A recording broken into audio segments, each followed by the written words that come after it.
Baik, saya atas nama Nurul Ramadan, kelas manajemen B akan menjelaskan materi tentang pemilu. Yang dimana materi ini itu disusun oleh Muhammad Ali Fasyari dan Rahmat Adil Musawir. Puji syukur saya panjatkan atas kehadirat Allah Yang Maha Esa, karena rahmat dan karunia-Nya saya dapat menyelesaikan kesempatan untuk membuat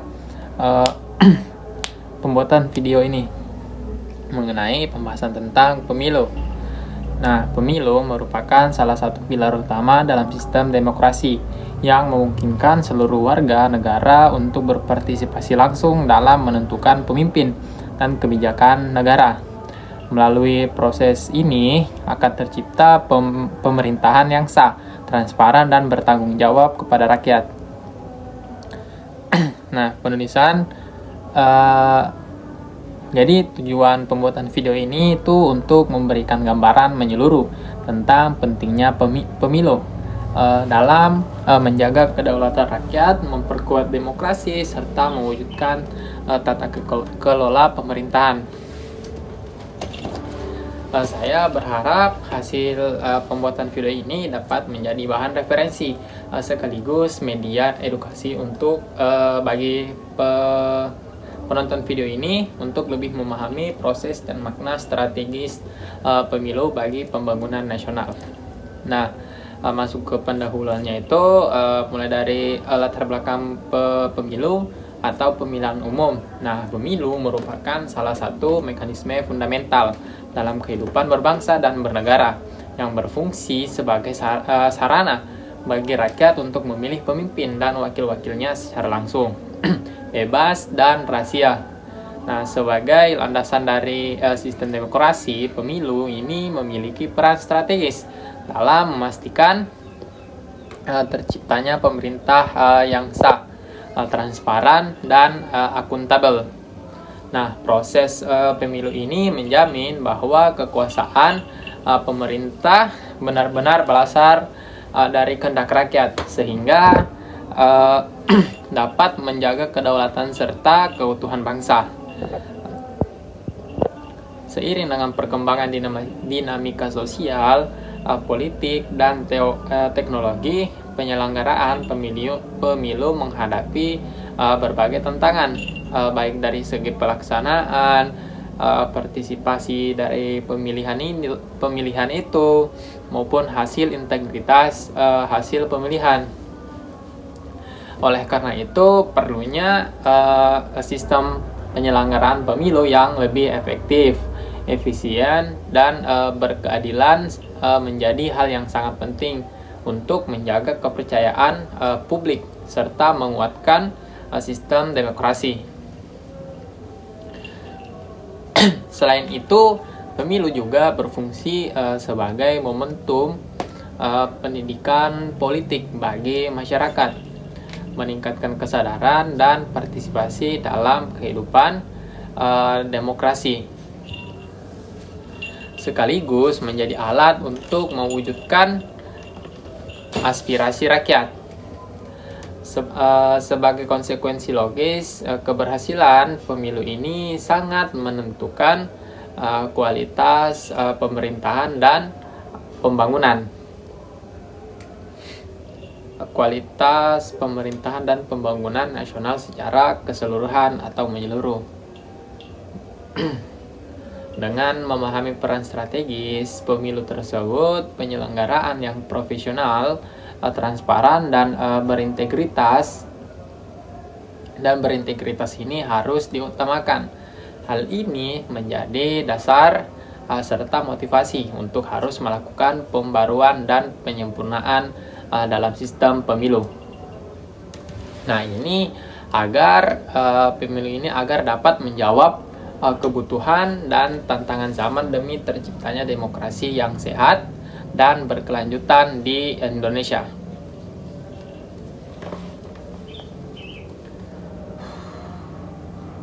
Nah, selanjutnya itu kita masuk. Nah, apa sih itu pemilu? Nah, pemilu itu pemilihan umum. Nah, secara umum pemilu merupakan proses demokratis, di mana warga negara yang memenuhi syarat memberikan suara untuk memilih pemimpin dan mewakili mereka dalam lembaga legislatif maupun eksekutif.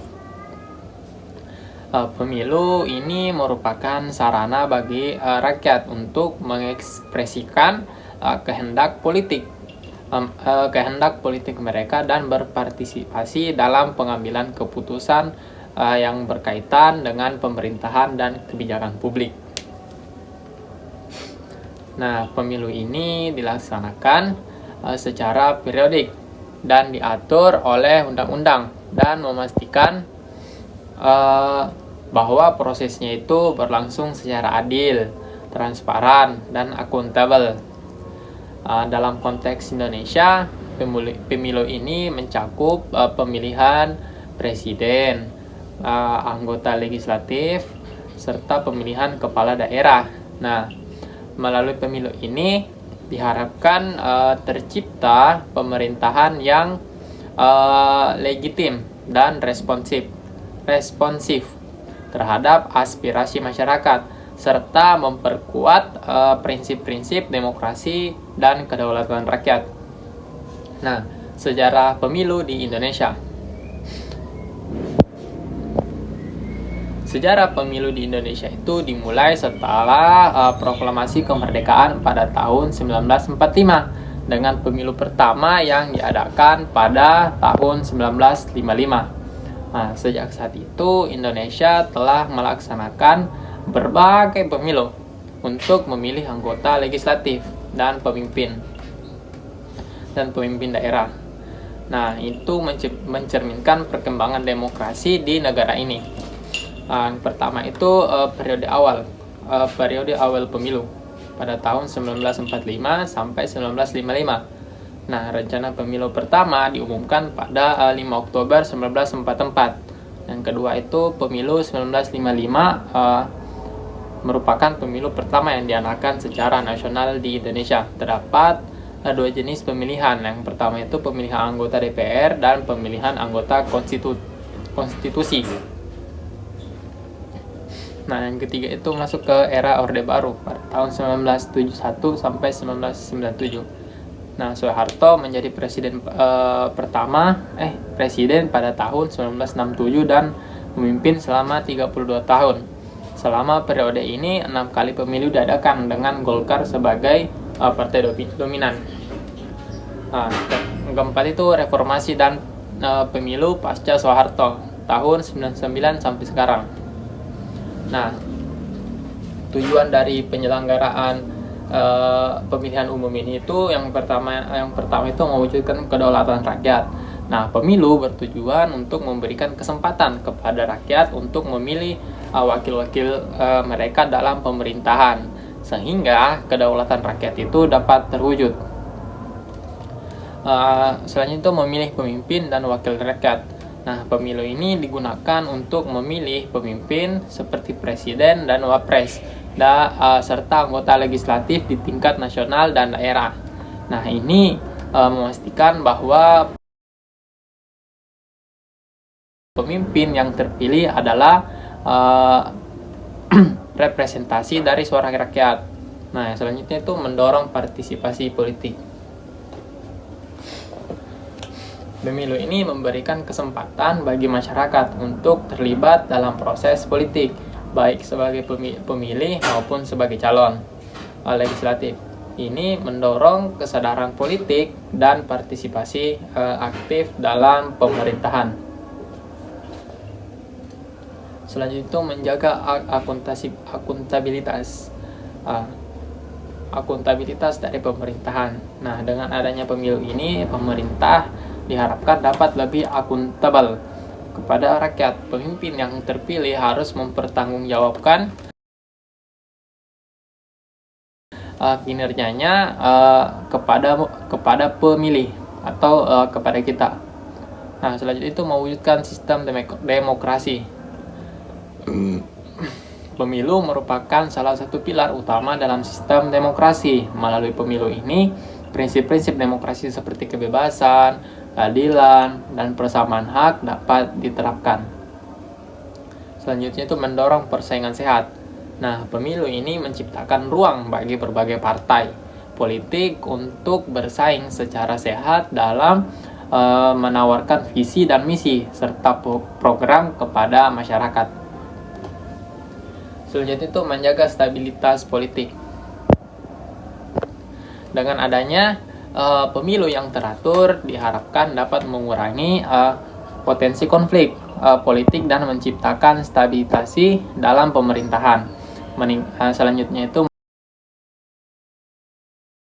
meningkatkan kualitas kebijakan publik. Nah, pemilu yang demokratis memungkinkan terpilihnya wakil-wakil yang memiliki kompetensi dan integritas sehingga dapat menghasilkan kebijakan publik yang lebih baik. Nah, selanjutnya itu macam-macam sistem dari pemilu. Nah, sistem pemilu dapat dibedakan menjadi berbagai jenis berdasarkan cara pemilihan dan perhitungan suara. Nah, jadi sistem pemilu yang umum digunakan yaitu yang pertama itu sistem pemilihan secara langsung. Sistem pemilihan secara langsung ini pemilih memberikan suara langsung untuk calon atau partai yang mereka pilih. Nah, yang kedua itu pemilihan pemilihan perwakilan. Nah, pemilih memilih perwakilan yang kemudian akan menjadi calon pemimpin. Nah, ketiga itu sistem pluralitas. Calon yang mendapatkan suara terbanyak di suatu daerah pemilihan dinyatakan sebagai pemenang.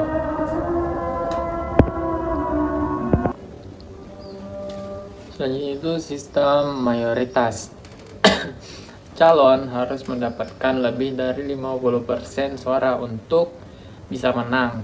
Jika tidak ada calon yang mencapai mayoritas, biasanya diadakan pemilihan ulang atau putaran 2.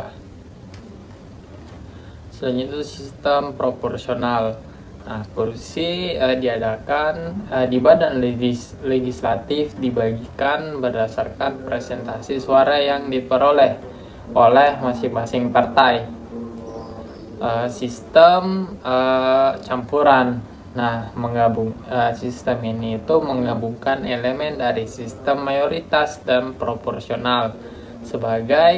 Sebagian kursi diisi melalui pemilihan langsung, sementara sebagian lainnya melalui sistem proporsional.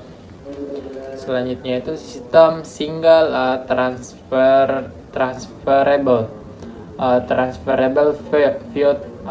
vote, yaitu pemilihan memberikan suara untuk beberapa calon dan suara dapat dipindahkan dari calon yang tidak terpilih ke calon lain berdasarkan preferensi. Selanjutnya itu sistem two-round system. Jika tidak ada calon yang mendapatkan mayoritas suara dalam putaran pertama, diadakan putaran kedua antara dua calon teratas. Dan selanjutnya itu kelebihan dan kekurangan sistem pemilu yang ada di Indonesia. Pertama itu kelebihan. Nah, keterwakilan rakyat. Nah, pemilu memberikan kesempatan kepada rakyat untuk memilih wakil-wakil mereka, sehingga suara masyarakat dapat terwakilkan dalam pemerintahan. Nah, kedua itu demokrasi yang berjalan.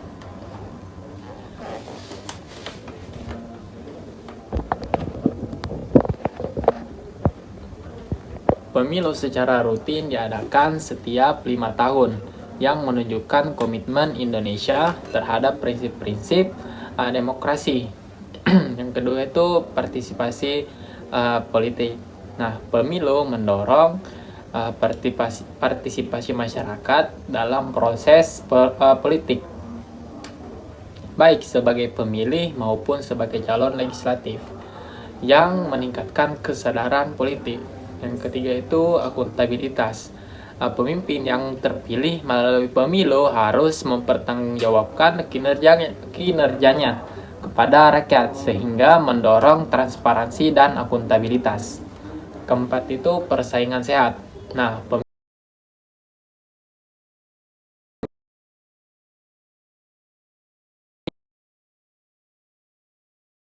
pemilu menciptakan ruang bagi berbagai partai untuk bersaing secara sehat yang dapat menghasilkan kebijakan yang lebih baik. Nah, selanjutnya itu masuk kepada kekurangan. Nah, yang pertama itu adanya politik uang. Nah, praktik politik uang sering terjadi di mana calon atau partai politik menggunakan uang untuk mempengaruhi pemilih yang merusak integritas pemilu.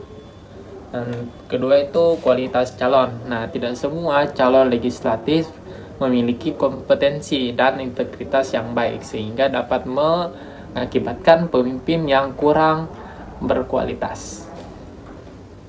Ketiga itu fragmentasi partai. Nah, banyaknya partai politik yang berkompetisi dapat menyebabkan fragmentasi yang menyulitkan pembentukan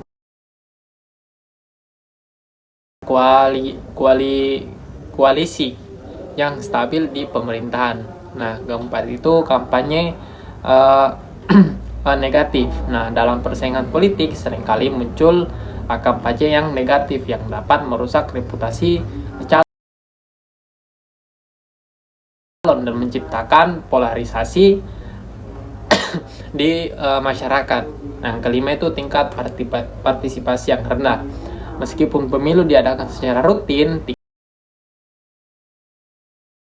tingkat partisipasi memilih kadang-kadang masih rendah yang menunjukkan kurangnya minat atau kepercayaan masyarakat terhadap proses politik. Nah, yang keenam itu masalah logistik. Penyelenggaraan pemilu seringkali menghadapi masalah logistik seperti distribusi surat suara dan keamanan yang dapat mengganggu kelancaran pemilu. Nah, integritas penyelenggaraan pemilu. Integritas penyelenggaraan pemilu ialah salah satu aspek penting dalam memastikan bahwa proses pemilu itu berlangsung secara adil, transparan, dan akuntabel. Nah, ada itu beberapa elemen yang mendukung integritas penyelenggaraan pemilu. Yang pertama itu transparansi. Nah, proses pemilu itu harus dilakukan secara terbuka, di mana semua tahapan mulai dari pendaftaran pemilihan hingga perhitungan suara dapat diakses dan juga itu dapat diawasi oleh publik dan pihak-pihak yang berkepentingan. Yang kedua itu akuntabilitas penyelenggaraan pemilu. Nah, pemilihan komisi KPU pemilihan umum harus itu bertanggung jawab atas setiap keputusan dan tindakan yang diambil selama proses pemilu. Nah, ini juga itu termasuk memberikan laporan yang jelas dan dapat dipertanggungjawabkan kepada masyarakat. Ketiga itu kemandirian penyelenggara. Nah, penyelenggara pemilu itu harus independen dari pengaruh politik dan kepentingan pihak tertentu. Kemandirian ini penting untuk menjaga kepercayaan publik terhadap hasil pemilu. Nah, keempat itu keadilan. Semua calon dan partai politik itu harus diperlakukan secara adil dan setara tanpa adanya diskriminasi atau perlakuan yang istimewa. Nah, ini tuh termasuk akses yang sama terhadap media dan sumber daya kampanye. Nah, yang terakhir itu keamanan proses pemilu.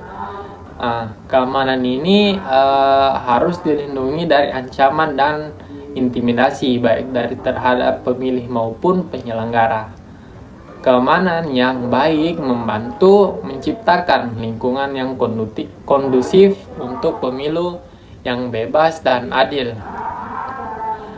Dan pendidikan pemilih masyarakat perlu diberikan informasi yang cukup mengenai proses pemilu, hak-hak mereka sebagai pemilih, dan pentingnya partisipasi dalam pemilu.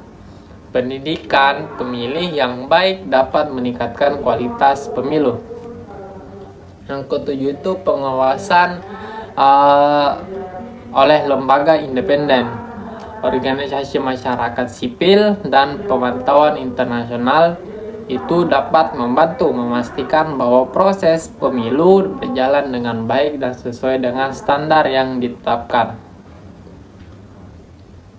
Yang kedelapan itu penanganan pelanggaran. Nah, terdapat mekanisme yang jelas untuk menangani pelanggaran yang terjadi selama proses pemilu, termasuk sanksi dari pihak-pihak yang melanggar aturan. Nah,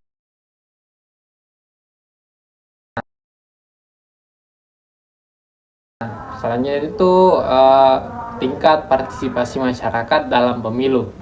Nah, tingkat partisipasi masyarakat dalam pemilu merupakan indikator penting yang mencerminkan seberapa besar keterlibatan masyarakat dalam proses pemilihan demokrasi. Nah, ada beberapa aspek yang berkaitan dengan partisipasi masyarakat dalam pemilu di Indonesia. Yang pertama itu definisi tingkat partisipasi. Nah, tingkat partisipasi masyarakat dalam pemilu biasanya berdasarkan persentase pemilih yang menggunakan hak suaranya dibandingkan dengan jumlah pemilih yang terdaftar. Kedua itu faktor yang mempengaruhi partisipasi, yaitu kesadaran politik, tingkat pengetahuan dan kesadaran masyarakat tentang pentingnya pemilu dan hak-hak mereka sebagai pemilih. Yang ketiga itu tingkat partisipasi dalam pemilu di Indonesia. Nah, pada tahun 2014 tingkat partisipasi pemilih ini mencapai sekitar 75,11%, dan tahun 2019 itu mencapai sekitar 81,93%. Nah, ini menunjukkan antusias dari masyarakat yang besar untuk terlibat dalam proses pemilu. Nah, yang keempat itu dampak dari tingkat partisipasi legislatif. Nah, pemerintah tingkat partisipasi yang tinggi dapat meningkatkan legitimasi pemerintah yang terpilih karena mencerminkan dukungan yang lebih luas dari masyarakat. Yang kelima itu upaya